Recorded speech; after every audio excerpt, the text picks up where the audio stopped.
want to talk about what happened with Alec Holowka, and I want to talk about what has happened more recently in the atheist community around Rachel Oates and Essence of Thought. And I find myself in a frustrating position because YouTube doesn't want me talking about these kind of things. It doesn't want me talking about specific people, and it doesn't want me talking about difficult subjects. And the screws are being tightened again on YouTube.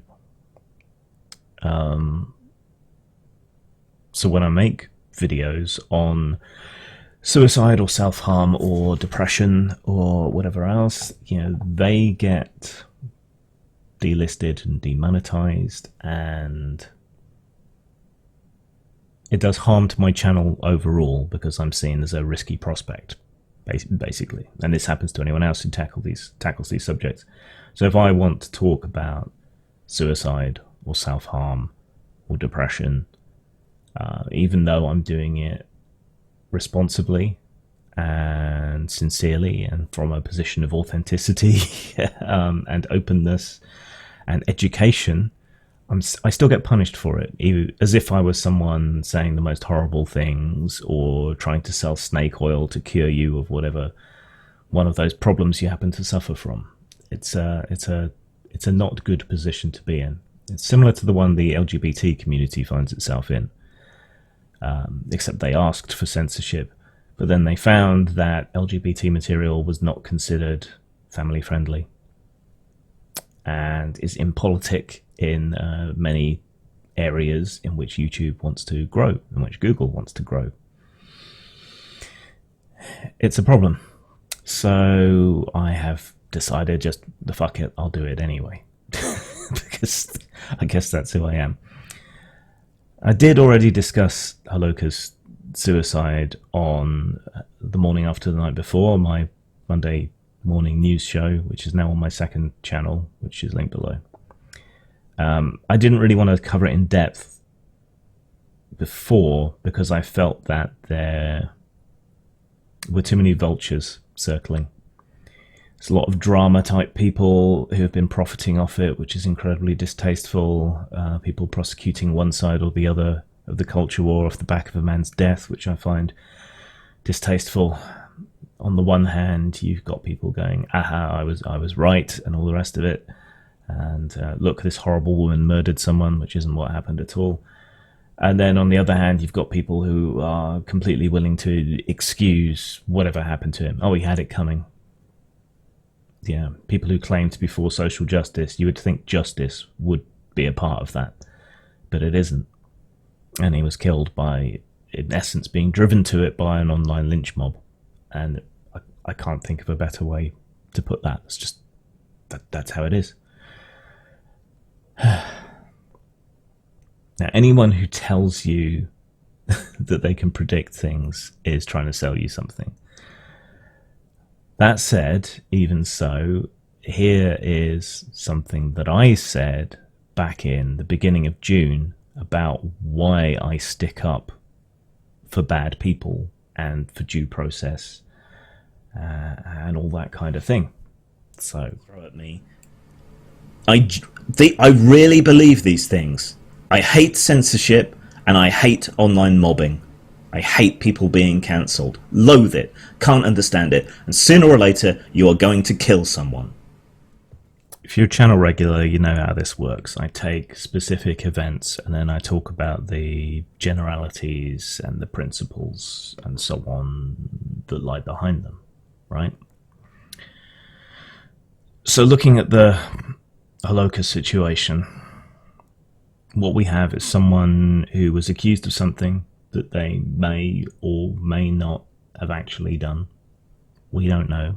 It's never been subjected to test in law and so on. As far as I've been able to find out, he never admitted to anything. His family, it's been said that they confirmed that he did these things, but that doesn't seem to be the case from what I saw that his sister posted before he disappeared. But all of this is almost irrelevant, really, because it doesn't matter whether he did something or not, it was never subjected to a test in law, and didn't have to be. In fact, the punishment that he has suffered as a result of the accusation is possibly more harsh than the law would mete out. You know, why would you bother going to the law when you can literally pressure someone to death with an accusation? And the fallout that happens from that, the disowning from your social circle, the loss of employment, everything else. Any one of these things is a big, devastating psychological blow to anyone. And the man's dead. Justice has not been served. Social justice has not been served. A man with clear mental health issues has been driven to suicide by an accusation.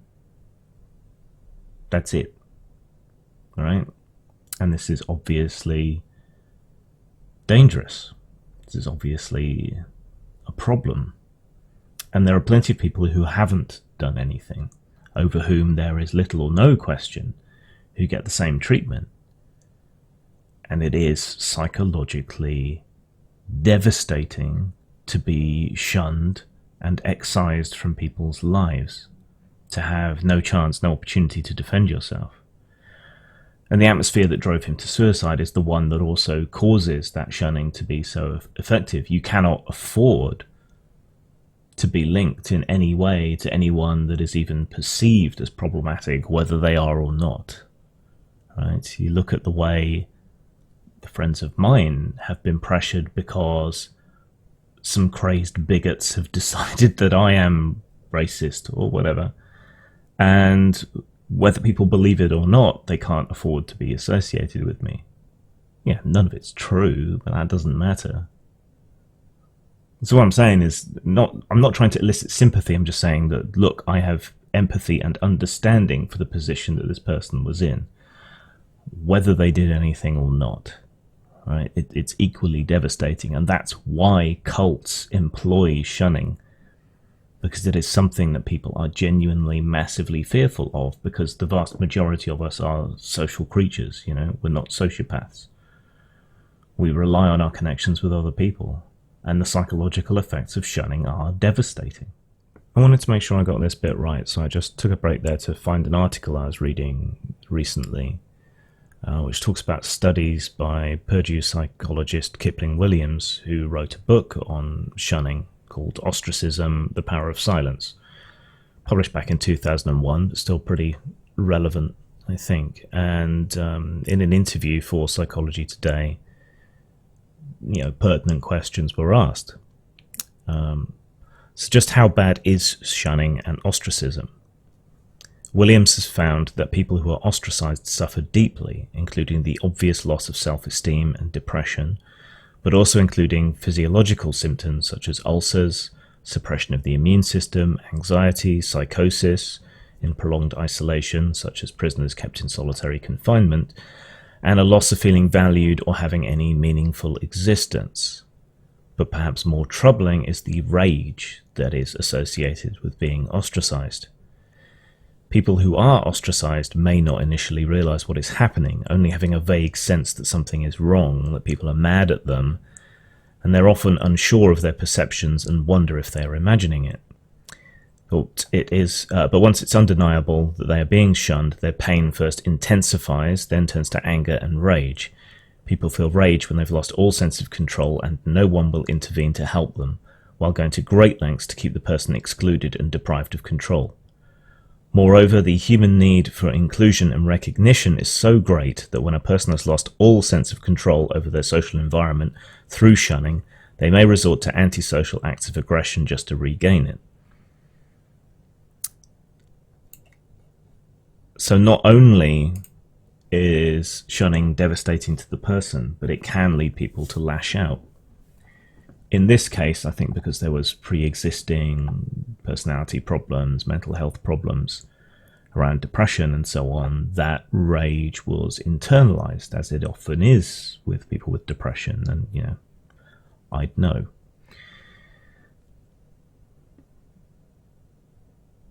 Shunning is low effort and low impact for the people doing the shunning, right? It's very passive aggressive, but the effect of it is incredibly devastating. And the threat of shunning is also extremely powerful, and I think that goes some way to explain the cult-like way in which everyone follows along, and the cult-like way that people react with intense anger and vilification to anyone who is willing to listen or to take the side of the shunned person. If you want real extremes, you can look at the way Scientology acts towards people who leave the cult, right? Massive legal actions, stalking private investigators, rifling through their trash, all this. It's all well documented, particularly here on YouTube. There's a lot of ex-Scientology people who like to go out and try and warn people and talk to them about it. You see similar issues, though perhaps slightly less severe, in the Jehovah's Witnesses. There's people who talk about that, and in whole parallel societies like the Amish. But a big part of the reason why I think a lot of us enter a note of caution about the whole intersectional social justice thing is because it also operates like a cult. Right? It is looking to shun people. It's constantly watching everyone. And social media has made this worse because it places us all in this enormous social media panopticon where everybody is looking out for transgressions, people that they can punish. Because just as much as getting a thumbs up or a like gives you a little rush, so does calling someone out, right? Whether they've actually done anything particularly wrong or not, whether it's a slip of the tongue or not. So that brings us over to the Rachel Oates situation. Now, there's been a bit of a rerun of the old Atheism Plus debacle going on in the atheist community recently. The remake's never as good as the original, but still. And this has mostly erupted around trans issues. Now, by and large, the atheist community is perfectly welcoming and understanding of trans people up until the point that they start trying to rewrite science or to challenge that there are, well, let's be careful with the language here, that there are sex differences, that there are genuine biological differences, right? It should go without saying that the average man is taller than the average woman, that the average man has more upper body strength than the average woman, that the average woman has better color depth perception than the average man, that the average woman has greater endurance than the average man, that women in general appear to be better at certain social and language skills, that men on the whole, on average, seem to be better at certain hand-eye coordination acts and so on. This is average. We're talking about the center of the bell curves for both sexes here. This is well established. It's not bioessentialism or whatever else you want to call it. And given that those same people who are asserting those things, established facts, are also sympathetic towards the trans community and that they should be treated as they want to be treated, there shouldn't be any problem, should there? Right? But there is. Because this kind of activism, this call-out culture, is intensely rewarding for the people who engage in it. They get a lot of head pats from a certain quarter of people, which encourages them to hunt and pursue and to doggedly go after people. It makes bullies and bigots out of people who claim to be against bullying and bigotry, and it leaves little or no room for compromise, and it alienates people. So Rachel clearly has some ongoing issues anyway, and it's due to her association with people like Rationality Rules. I talked about his conflict with Essence of Thought a while back. It's due to her association with them that she's been targeted by Essence of Thought, who is probably the least likely bully you would ever encounter. Very effeminate, very soft-spoken, not a lot of inflection in their voice. And yet, when it comes to social media and so on, they're quite vicious and hand out the insults quite readily, insults of bigotry and so on, even though there's no real evidence for those things.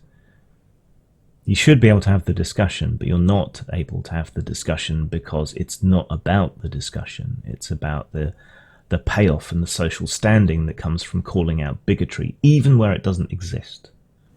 You know? It's like a witch hunt. You know, you've got to find a witch, and people love you if you do.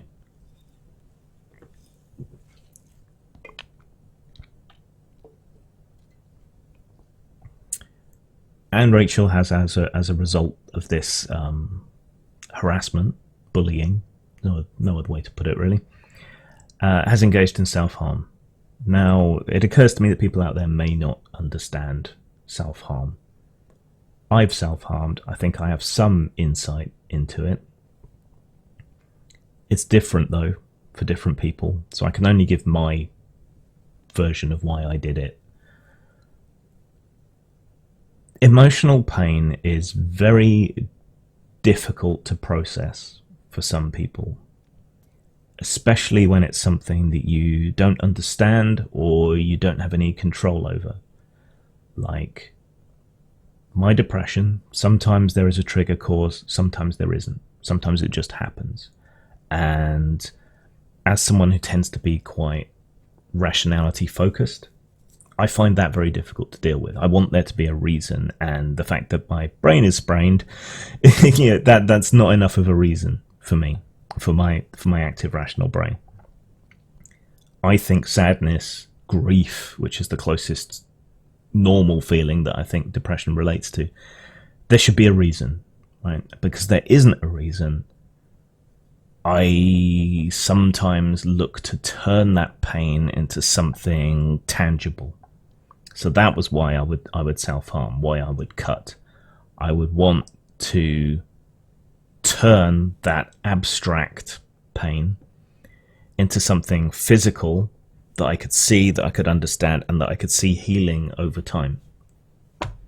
I also have used it as a deflection behavior. I think we all have coping strategies: drink, drugs, sex, dangerous behavior, thrill-seeking, things that we do to try and feel alive and vital and to forestall or stave off whatever it is that is hurting us. I think even normal people do this, have deflecting behaviors. Now, I've been suicidal, and there's a whole bunch of fallback positions on the way there to try and prevent that, and one of those is cutting. So, you know, I lose all sense of self-worth or whatever else, and so I guess punish myself with the cutting, and that can stave off the suicidal feelings. But it's like a last resort. There are other things that you can do that don't cause scarring and aren't as dangerous to you as cutting, that they recommend. Things like holding ice cubes in your hand, because that eventually causes pain. And numbness, and that can give some of the same sort of sensation that the cutting and so on gives. So there are other options. So before you resort to cutting, try one of those. But it is a deflecting behavior. It's a coping strategy. I think you need to understand why people do it in that context. I mean, it can be shocking and horrifying to people, but when you understand that it's often something that you do to cope and to deal with and to stave off something worse, then I think you can be a bit more understanding. You don't want people to cut themselves, obviously, but when you contextualize it as, well, at least they're not killing themselves, right? It takes on a different feel. Of course, some people do it for attention and so on. Not that I'm accusing Rachel of doing that, but yeah, every case is different. Everyone's an individual, and this is especially true when it comes to mental health matters. But why is Essence of Thought being such a bitch to people? Why are they doing it? How do they reconcile this bullying with their supposedly enlightened, socially forward-thinking, anti-bullying, pro-social justice mindset? I think I figured this out, and I think I figured it out quite a long time ago. I used to follow the author Chuck Wendig pretty closely. He wrote the kind of things that I was interested in, not so much his books, but his other stuff. He ran a blog where he had writing prompts, which were quite inspiring and useful, and so on. So I ended up following him on social media. We've got a few mutual friends in the more of the publishing side of my life. And I enjoyed his snark and so on, which is now a guilty pleasure because I now realize what was going on. He's a bully. The only difference between him and Nelson Muntz is that he does it verbally, and he does it to targets that are more acceptable. So he finds people that other people generally don't like, and then is snarky and nasty to them. To an extent, that's fine. But it does cross a line into bullying, and that became apparent during Gamergate. Because I knew these people weren't what they were being painted as, and he was going full bore on them. This is also about the same time his Star Wars prequel novel came out. It was about the same sort of time that some of this came to light. And I realized that I had been giving him an excuse, giving him leeway to attack people that I had deemed safe targets. You know, people I didn't care about. And that I'd been a bit of a hypocrite. And I hate hypocrites. I hate hypocrisy. But that was kind of like a revelation. And ever since then, I think I've been much more aware of when people are bullies, but they're being bullies against acceptable targets. You know, and that their social group will shore up their bullying and horrendous behavior because it's against acceptable targets. They give it a pass, they let it slide, they even celebrate it, right? We're not talking about trolling. Trolls generally anonymous and they're not sincere. This is sincere, horrible bullying. You know, and I was bullied horrendously the first couple of years of primary school and the first 3 years or so of secondary school. So I have very little sympathy for bullies. And I feel terrible that I didn't realise what was going on before and didn't speak out against it before and didn't stand up for people before. But at least I know it now. And that's what Essence is involved in. They're bullying acceptable targets. They're using tactics, slurs, and so on that they wouldn't deem acceptable in any context directed at them, but which they deem to be acceptable against others, and in which their social circle deems acceptable and gives them head pats for. That's what it's about. It's bullying, but it's just bullying acceptable targets. And if you can paint someone as a transphobe or whatever else, and they have no right of reply, and they're not allowed to leave the conversation, then that's harassment. That's bullying. There's just no way around it. That's what it is.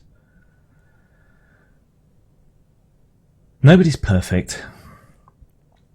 Everyone fails. I fail. But I try. I try to understand the other point of view. I try to listen to the other point of view. I try not to succumb to bullying and bigotry and labeling. I mean, some people genuinely are bigots, right? It's just, that's not bullying to point that out. But a lot of people aren't.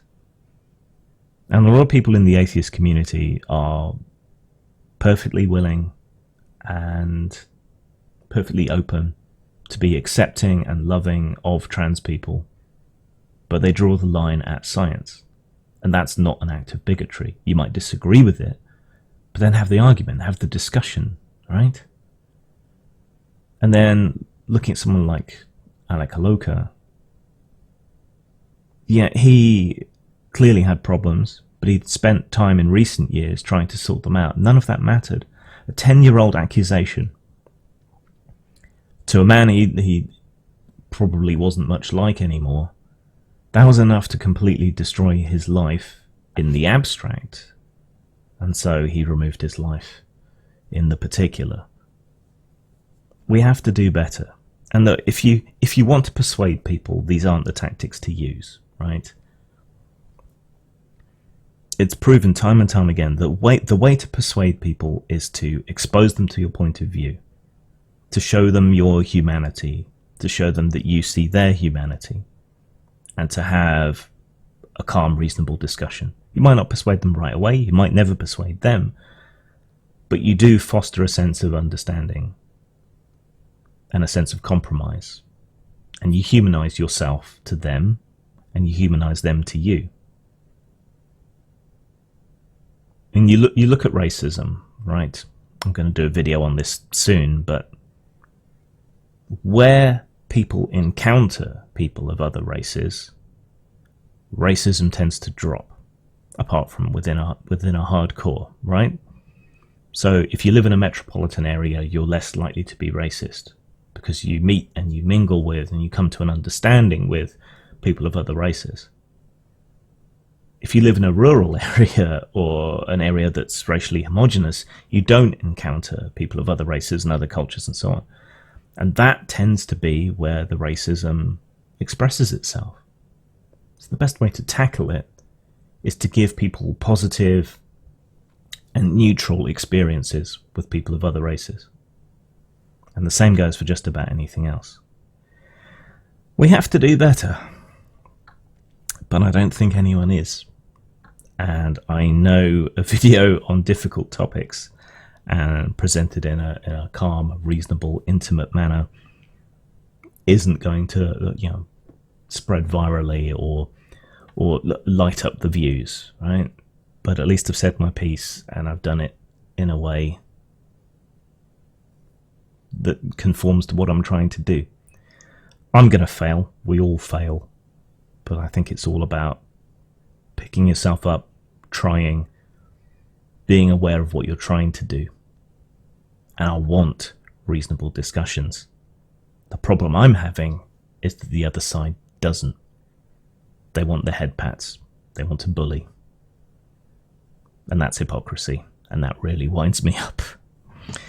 But please, anyone who watches this, just try. Just hold it in mind to try and have reasonable discussions, to try and maintain, to enhance your calm, right? And that way you'll get far more traction. I promise. Zang. The normal question, the first question is always, are these cannibals? No, they are not cannibals. Cannibalism in the true sense of the word implies an interspecies activity. These creatures cannot be considered human. They prey on humans. They do not prey on each other. That's the difference. They attack and they feed only on warm human flesh. Intelligence? Seemingly little or no reasoning power, but basic skills remain are more remembered behaviors from normal life.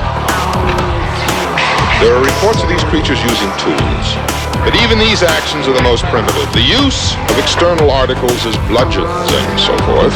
I might point out to you that even animals will adopt the basic use of tools in this matter. These creatures are nothing but pure, motorized instinct. We must not be lulled by the concept that these are our family members or our friends. They are not. They will not respond to such emotions. They must be destroyed on sight.